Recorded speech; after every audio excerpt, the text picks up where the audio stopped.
चलिए दोस्तों, आज एक और एसएमई आईपीओ को डिकोड करते हैं, उसकी एनालिसिस करते हैं और इसका नाम है रैपिड वॉल्व इंडिया लिमिटेड।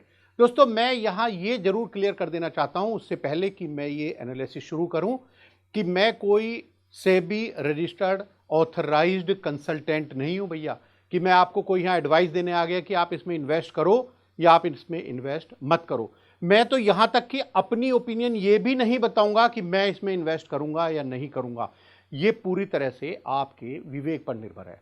तो आखिर मैं करता क्या हूं दोस्तों? मैं ये करता हूं जो इनका आरएचपी है दोस्तों, जिसके बेस पर ये आईपीओ आता है, मैं उसको स्टडी करता हूं। यानी केवल और केवल वो इंफॉर्मेशन जो कंपनी ने अपने डॉक्यूमेंट में दी है, मैं उन्हीं को देखकर आपको बताने की कोशिश करता हूं और फिर आप डिसाइड कीजिए कि भैया आपको इसमें क्या करना है।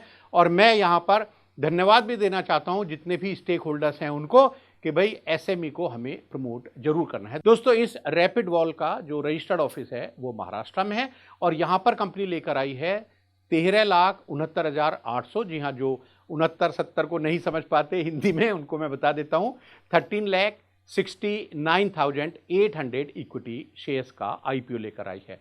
और जो प्राइस बैंड है दोस्तों वो 210 यानी 210 रुपए से लेकर 222 यानी 222 रुपए पर शेयर है।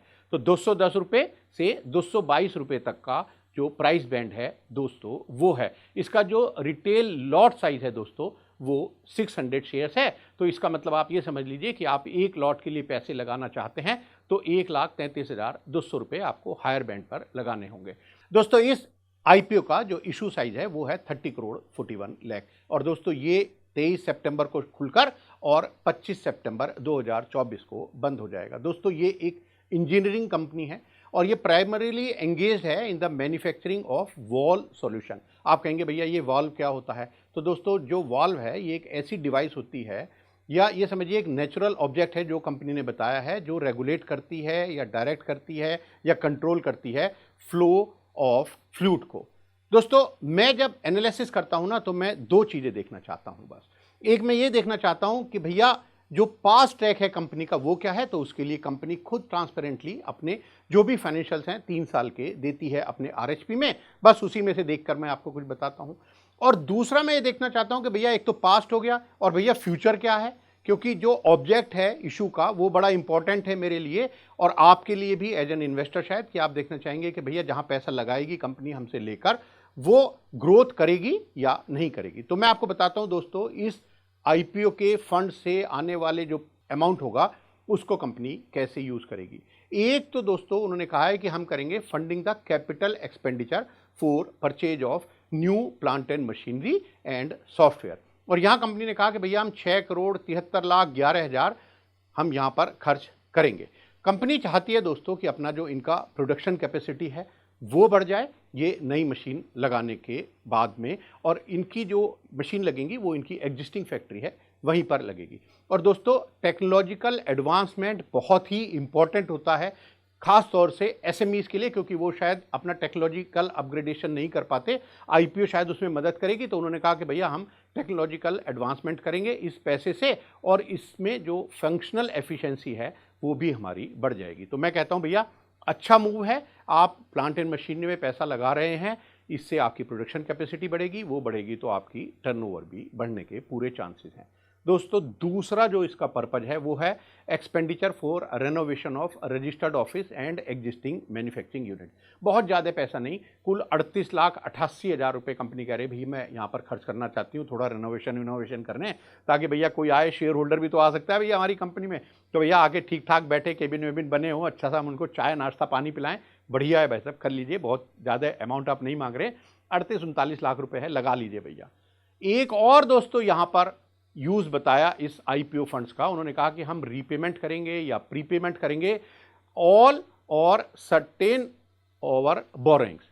तो यहां उन्होंने कहा है कि जो भी हमने पहले भैया बोरोइंग ली है उसमें से हम पूरा का पूरा या मैक्सिमम या जो भी हमें ठीक लगेगा हम भैया उसका पेमेंट कर देंगे। और यहां उन्होंने कहा कि भैया एक मेजर पोर्शन 10,50,00,000 रुपए हम इसमें यूज कर लेंगे। दोस्तों, ये मुझे लगता है कि बहुत अच्छा मूव है कंपनी का, क्योंकि मैं देख रहा था कि जो कंपनी के लोन हैं वो 9% से लेके कल लगभग 27% तक के इंटरेस्ट पर कंपनी ने ले रखे हैं। तो अच्छा है भैया, आप कर दोगे तो आपकी जो इंटरेस्ट कॉस्ट है वो कम हो जाएगी और डेफिनेटली उससे प्रॉफिटेबिलिटी बढ़ जाएगी। और साथ में दोस्तों जो लोन्स हैं उनके लिए कंपनी ने कोलेटरल सिक्योरिटी भी दे रखी है बहुत तरह की। तो अगर ये लोन का रीपेमेंट हो जाएगा तो जो आपकी कोलेटरल सिक्योरिटी है वो फ्री हो जाएगी, उसको आप किसी और पर्पज के लिए भी शायद फिर यूज कर सकते हैं। दोस्तों यहाँ जो इशू है ना इस पर्पज के, वो मैं आपको बताता हूं, जो कंपनी ने अपने ही आरएचपी में लिख कर दिए हैं, उसी में से मैं पढ़कर आपको बताता हूं। दोस्तों यहां मुझे ये समझ नहीं आया कि ये जो लोन्स हैं वो किस तरह के हैं, क्योंकि कुछ लोन्स तो मैं देख रहा था कि भैया 4 साल बाद सैंक्शन के वो डिसबर्स हुए। तो ऐसा कैसे हो पाया? मैं समझता हूं कि जो मर्चेंट बैंकर हैं और एनएससी है उन्होंने जरूर इसकी ड्यू डिलिजेंस कर रखी होगी, क्योंकि कुछ लोन्स तो यहां पर ऐसे हैं कि जिस डेट में सैंक्शन हुए उसी डेट में डिसबर्स भी हो गए, और कुछ लोन्स ऐसे हैं जो सैंक्शन होने के 4 साल से भी ज़्यादा समय में डिसबर्स हुए। तो मैं ये पूरी तरह से मुझे लगता है कि एनएससी ने और मर्चेंट बैंकर ने इसका पूरा ड्यू डिलिजेंस कर लिया होगा। मैं आपकी नॉलेज के लिए बस बता दूं कि 2 मॉर्गेज लोन जो हैं 1,50,00,000 और 2,75,00,000 के, वो सैंक्शन हुए थे 2016 में और डिसबर्स हुए 2022 में, यानी 4 साल के बाद। भैया ये इनके आरएचपी में लिखा है, मैं अपनी तरफ से कुछ मैंने कोई इन्वेस्टिगेशन या कोई मैंने छेड़छाड़ या कोई मैंने कोई ढूंढ नहीं की है, ये सब कुछ आरएचपी में लिखा है। दोस्तों खास तौर से 2 मॉर्गेज लोन है, 50 लाख के हैं दोनों, और एक मॉर्गेज लोन है वो 2 करोड़ का है। ये सैंक्शन की डेट पर ही डिसबर्स हो गए थे। तो ये जरूर कुछ इन्होंने तेज गति से काम किया होगा। मैं समझता हूं उसी तेज गति से अब ये कंपनी अपने और काम भी करेगी। दोस्तों ये जो लोन कंपनी ने ले रखे थे, मैंने देखा कि इसमें अधिकतर लोन जो है मशीनरी वगैरह के टर्म लोन के अलावा जो वर्किंग कैपिटल है वो भी वर्किंग कैपिटल टर्म लोन के रूप में ले रखे हैं, और जो अधिकतर जो लोन हैं वो वसाई विकास बैंक जो है वहां से ले रखे हैं। साथ में दोस्तों मैंने एक चीज और देखी कि एक इन्होंने रॉ मटेरियल असिस्टेंस के लिए लोन लिया एनएसआईसी से, और वो खैर जिस दिन सैंक्शन हुआ था उसी दिन डिसबर्स हो गया था। लेकिन दोस्तों यहाँ पर जो सिक्योरिटी है ना एनएसआईसी के लोन के लिए, उन्होंने कहा कि भाई bank guarantee equivalent to the value of limit sanction from any nationalised bank या अप्रूव्ड बैंक ऑफ एनएसआईसी, ये भैया हमने दी है एनएसआईसी को। जब मैंने इनकी टोटल बोरोइंग देखी दोस्तों, हो सकता है मैं कुछ गलती कर गया हूं, मैं पहले ही हाथ जोड़ के क्षमा मांग लेता हूं अगर मैं कुछ चीज़ नहीं देख पाया, लेकिन मैं ये जो बैंक गारंटी की लिमिट है आखिर कहां से ली थी, किससे ली थी, किस नेशनलाइज्ड बैंक से ली थी, या कौन से ऐसे बैंक से ली थी जिसको एनएसआईसी ने अप्रूव किया, क्योंकि 2 करोड़ का लोन है जिसके अगेंस्ट ये लोन लिया है एनएसआईसी से और वो यूज़ भी कर लिया है। तो वो बैंक गारंटी की डिटेल कि किस बैंक से सैंक्शन हुआ, उसकी क्या कंडीशन थी, क्या उसके प्रीपेमेंट चार्जेस होंगे अगर वो वापस करना पड़ेगा, या ये फाइनेंशियल बैंक गारंटी है, परफॉर्मेंस बैंक गारंटी है, क्या है, मुझे इसके बारे में कोई भी जानकारी यहाँ पर नहीं मिल पाई।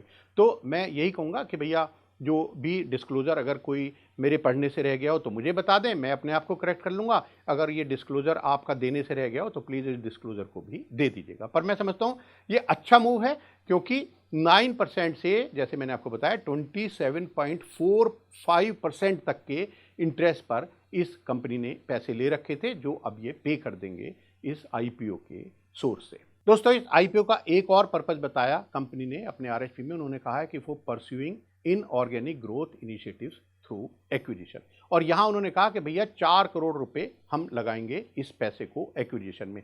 लेकिन जो एक्विजिशन करेंगे किसका करेंगे वो शायद कंपनी ने अभी फाइनलाइज नहीं किया है और उसकी डिटेल अभी नहीं दी है। इसके अलावा दोस्तों कंपनी जनरल कॉर्पोरेट पर्पज के लिए भी not exceeding 25% of the gross proceed of the fresh loan वो यूज़ करेगी, और साथ में भैया जो इशू पर खर्चा आएगा वो तो नेचुरली उनको यहाँ से पैसे खर्च करने हैं।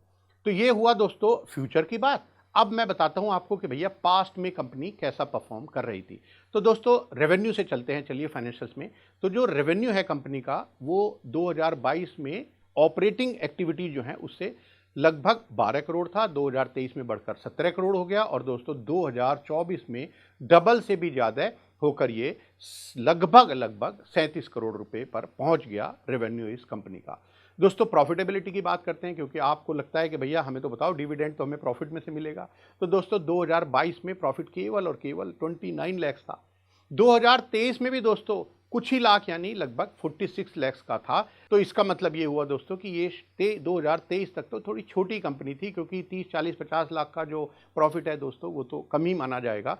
लेकिन 2024 यानी आईपीओ ईयर में दोस्तों इनका जो प्रॉफिट जो है वो लगभग 46 लाख से बढ़कर हो गया दोस्तों, अंदाजा लगाइए 4 करोड़ 13 लाख रुपए। दोस्तों आप कहेंगे कि भैया ये कैसे हो गया, तो इसका रीजन भी कंपनी ने दिया है। कंपनी ने कहा है कि भैया देखो, हमारा जो पैट मार्जिन था, प्रॉफिट आफ्टर टैक्स का जो मार्जिन था 2022 और 2023 में भैया ये 3% से भी कम था, लेकिन 2024 आते आते वो बढ़कर हो गया लगभग 11% से भी ज्यादा पैट मार्जिन। तो पैट मार्जिन बढ़ा तो भैया कंपनी के प्रॉफिट नेचुरली बढ़ गए। अच्छा देखते हैं भैया कि चलो ठीक है, प्रॉफिट शुरू में कम था तो आपके पास रिजर्व सरप्लस तो काफी इकट्ठे हो रहे होंगे, तो हम रिजर्व और सरप्लस पे दोस्तों एक नजर डाल लेते हैं। जो इनकी बैलेंस शीट है उसमें 2022 में रिजर्व, ओ भैया ये तो नेगेटिव है लगभग 80 लाख रुपीस।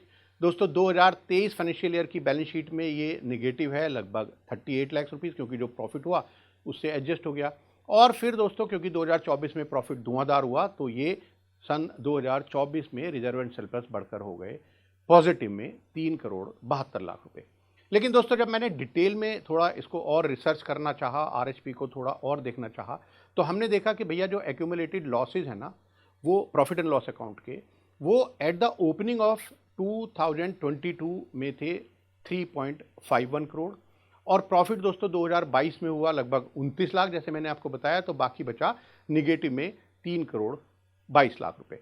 अब दोस्तों 2023 में ये ओपनिंग बैलेंस एक्यूमुलेटेड लॉसेस का आ गया 3 करोड़ 22 लाख, और इस साल प्रॉफिट हुआ 46 लाख, तो बाकी बचा निगेटिव में 2 करोड़ 77 लाख। और दोस्तों 2024 में तो क्योंकि ये ओपनिंग बैलेंस जो है एक्यूमुलेटेड लॉसेस का 2 करोड़ 77 लाख था, लेकिन प्रॉफिट जब 4 करोड़ 13 लाख हो गया तो ये रिजर्व एंड सरप्लस दोस्तों पॉजिटिव में आ गया, और ये हो गया 1 करोड़ 36 लाख पॉजिटिव दोस्तों रिजर्व एंड सरप्लस। लेकिन भैया आप कहोगे कि पहले तो अभी आपने कुछ और फिगर बताई हैं, अब कुछ और फिगर बता रहे हो, ये क्या चक्कर है? बैलेंस शीट में तो आपने कहा रिजर्व सरप्लस और है, और यहाँ पर आप जो प्रॉफिट एंड लॉस का बैलेंस है कुछ और बता रहे हो। दोस्तों ये जो हुआ उसका रीजन है रीवैल्यूएशन रिजर्व। मैं आपको बताता हूं कि उस रीवैल्यूएशन रिजर्व ने कैसे मदद करी कंपनी की। दोस्तों कंपनी ने अपनी जो एसेट हैं उनका कुछ रीवैल्यूएशन कर लिया था, और रीवैल्यूएशन रिजर्व जो था वो 22, 23 और 24 में अगर मैं बताऊं रेस्पेक्टिवली वो था 2 करोड़ 42 लाख, फिर 2 करोड़ 38 लाख, और फिर 2 करोड़